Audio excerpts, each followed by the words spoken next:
Halika na, go to the kitchen na tayo. Ay, ang ganda naman ang kitchen. Dito po ako nagpa-vlog.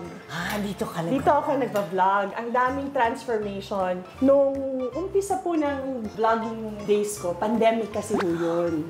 Tapos, Ayan, alam mo, maraming nakakakalimot niyan. yes. Yung pag nagkukwenta nga ng mga, bakit nagahol na panahon ito, bakit Yes. ganito ang nangyari, bakit Yes. ganito. Nakalimutan niyo po ba yung tinatawag na COVID-19? Ang dami nating realizations noon. Ang daming eye-openers, ang daming nawala, ang dami, oo, masakit. Dami na wala, ano. pero marami rin nakita yung resilience ng tao. Oo. Di ba, akala natin, kung iisipin natin nung araw na mangyayari sa mundo to, akala mo hindi natin kakayanin. Oo, pero kinaya pa rin natin. Kinaya natin. Alam mo ba natin na kaya yun? Prayers. Prayers. Kasi Prayers. alam mo, ang napapansin ko sa atin, sa Pilipinas, ang daming naka-assign ditong bagyo. Yes. Ang daming naka-assign na kung ano-ano catastrophe. Ang daming bumibisitang bagyo at catastrophe. Pero hindi tayo naaano. Yeah. Dahil sa mga nagdadasal. Dadasal at nagtutulungan. Oo, nagtutulungan kasi. Nagtutulungan ang mga Pilipino. Sana, no? Kahit konti na lang pera nila, ilalabas pa nila